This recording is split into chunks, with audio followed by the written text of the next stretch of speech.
Aviso importante. Todo lo que se diga a continuación viene desde una introspección personal, donde únicamente se busca una superación personal.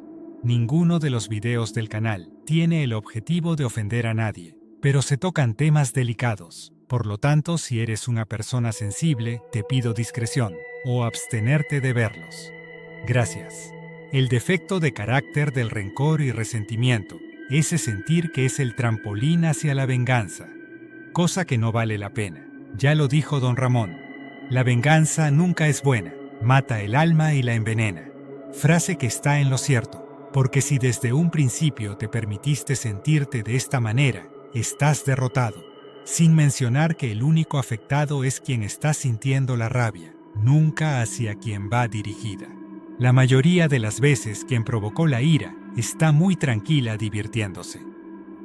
En cambio de quien está sintiendo o recordando la rabia que lo carcome por dentro. Dicen que sentir rencor o resentimiento dentro de ti es igual a tomarse uno mismo el veneno, esperando que la otra persona muera. La venganza es no tener paciencia, ya que si realmente la otra persona se equivocó, será la vida quien en su momento se encargará de mostrarle en carne propia que lo que hizo estuvo mal, pero nunca esperando estar al pendiente o sentir gusto de que el prójimo reciba su karma o merecido. Lo ideal cuando se recibe un daño de parte de alguien es que la persona afectada no haga nada al respecto, perdonando de corazón a quien le hizo el mal. Él había tenido el privilegio de estar sano. Lamentablemente hasta ahora se daba cuenta de lo afortunado que era, ya que antes del accidente se levantaba temprano, desayunaba rápido para irse a trabajar, después llegaba a casa a cenar, se dormía y repetía esto de forma disciplinada durante 6 días a la semana, con la excepción de su día de descanso, aprovechándolo para hacer ejercicio. Él había descubierto que el único deporte que genuinamente le gustaba era el boxeo. Al cumplir 18 años y poder ir legalmente a un casino, fue lo primero que hizo, donde el motivo de ir era el hecho de que en esa etapa de la vida, siendo muy joven, al estar algo prohibido y de repente ya no, los errores en la conducta humana empeoran debido a sus hormonas y a la poca experiencia. No era ludópata, pero cuando quería disfrutar de algún deporte necesitaba apostar, emocionándose por el dinero y no por el juego, con excepción del boxeo, disfrutándolo sin apostar nada. Fue como se dio cuenta de que era el único deporte que le gustaba de forma genuina. Por ende, el boxeo era lo que practicaba en la actualidad. Ahora contando con 30 años, casado y con 3 hijos, siendo él quien sostenía económicamente a la familia. En uno de sus días de descanso fue a hacer deporte al gimnasio de box. Ese día tocaba combate. Su parte favorita de este deporte por cómo lo hacía sentir, era como si su estrés al menos por un momento desaparecía. Lo diferente en esta ocasión fue que ese día le tocó pelear con un boxeador nuevo solamente en ese gimnasio, porque sabía cómo boxear, se le notaba a la hora de hacer sombra y en el calentamiento. Ese muchacho nunca había ido a ese gimnasio. Por lo tanto, nadie sabía que él, en un combate al sentir que le iban ganando, empezaba a pelear sucio. De hecho, esa había sido la razón por la cual lo corrieron del gimnasio anterior. Aparte de que este muchacho nuevo era más pesado que el de 30 años, superándolo por alrededor de 8 kilos, restándole importancia porque todos desconocían lo que estaba por suceder. Empezaron el combate. Al principio los dos estaban muy parejos. Ya para el tercer round el protagonista ganó ventaja. Y efectivamente, cuando el muchacho nuevo sintió que iba perdiendo se enojó. Y al sonar la campana y terminar ese round, dio la espalda para ir hacia su esquina. Fue cuando su rival aprovechó para darle un golpe con todas sus fuerzas en la nuca. O como lo llaman en el boxeo, un golpe de conejo, dejándolo en un estado permanentemente deplorable. Despertó en el hospital pudiendo entender, sentir y escuchar todo, pero no podía hablar, abrir los ojos o mover ninguna parte de su cuerpo, siendo una lástima porque él tenía conocimiento del código Morse, pero ni esto podía salvarlo, ya que no podía controlar ni siquiera su respiración. Recibió ese golpe ilegal, donde al inicio no se enteró que había sucedido, y en lo que menos iba a pensar era en el rencor y la venganza, porque el terror que le esperaba ni siquiera lo iba a dejar pensar en este tipo de cosas. El doctor le decía a su esposa y mamá las tristes noticias. Los doctores, por más profesionales que sean, son simplemente seres humanos. La medicina todavía no estaba tan actualizada como para poder detectar que el paciente se encontraba totalmente consciente. Todos los doctores coincidían en que se encontraba en un estado muy similar al estado de coma, en donde supuestamente estaba dormido y no se daba cuenta de nada. La medicina necesita actualización diaria. Siempre hay cosas por descubrir en el cuerpo humano, sin mencionar que cada cuerpo puede actuar totalmente diferente a un mismo estímulo. La medicina en el 2025 seguía en pañales, y eso, el protagonista lo iba a pagar muy caro.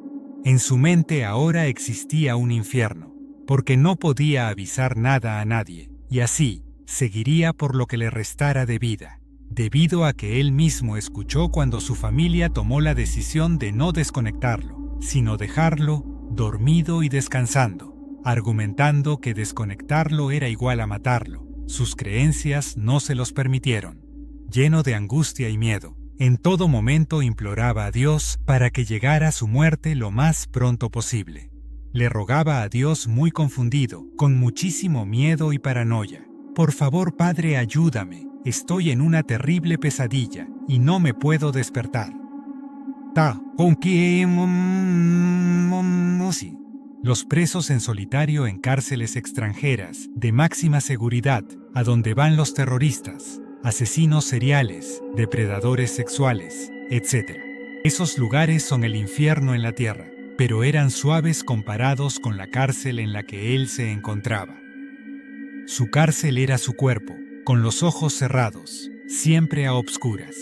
Muy ansioso pensaba en cómo iban a comer sus hijos, pero al mismo tiempo pensaba en sí mismo, implorándole a Dios todos los días por su muerte, al escuchar al doctor decir que él jamás regresaría en sí. Esa oscura prisión apenas estaba comenzando, ya que alcanzó a estar en este estado por más de 10 años, no tardando para que su mente empezara a divagar, pasando por un montón de ideas que carecían de importancia y sentido en esos momentos. Por ejemplo, su mente le decía que el origen de su desgracia era el boxeo, pero que al menos es un deporte con lógica, porque se le va a una persona en sí. En cambio, al irle a un equipo de fútbol, donde a los jugadores los están cambiando constantemente, solamente están apoyando a una etiqueta, indicando la búsqueda del ser humano por formar parte de algo. Aunque desconocía realmente porque le gustaba el boxeo, siendo porque era el conducto inconscientemente perfecto para él, para externar sus emociones. Después de los primeros meses de encontrarse en ese estado, ya ni siquiera podía distinguir si lo que escuchaba era real, alguna plática de los enfermeros en su entorno, o si estaba soñando, dejando con el tiempo de distinguir si estaba dormido o despierto. Dentro de él, como todos los seres humanos, tenía sus propios demonios internos, pero estando en ese estado, a él lo hacía más vulnerable a criaturas del bajo astral, criaturas que disfrutaban verlo angustiado y abandonado. Estos demonios le susurraban un versículo de la Biblia, pero editado por ellos, repitiéndole constantemente, Jeremías 14:5. Hasta la cierva en el campo abandona a sus crías cuando ya no hay pasto. Los demonios le decían esto entre risas burlonas, pero al mismo tiempo los escuchaba que lloraban mientras le decían esto, como analogía, en la que él era la cría abandonada, el pasto la salud, y la sierva su Dios que lo había abandonado. Su esposa e hijos al principio iban frecuentemente a visitarlo, pero después de unos meses las cosas cambiaron para mal, ya que casualmente empezó a delirar cuando dejaron de ir a visitarlo. No porque no quisieran, o por algo malo, sino porque su familia confiaba en los profesionales, y estos les decían que por el bien de ellos mismos, no gastaran su tiempo en venir a ver a su familiar, yéndose siempre deprimidos, sugiriéndoles que mejor se enfocaran en ellos, y no en el paciente, ya que de todos modos ni cuenta se iba a dar de nada, enfatizándoselos con un cualquier cosa inusual nosotros les marcamos. Negligencia médica, en donde los profesionales confundieron un estado de coma con su terrible y verdadero estado. En otras palabras, si la vida algunas veces te lleva a circunstancias realmente trágicas como esta, en la cual el sentir rencor o resentimiento no es opción. ¿Por qué desgastarse entonces lidiando con este defecto de carácter en circunstancias comunes? Por favor, de ser posible, si les gustó el video o más o menos les gustó, les pido se suscriban o me regalen un like, ya que me ayudarían más de lo que se imaginan. Por The Hungry Children of the Devil. Gracias. Amor y paz por siempre.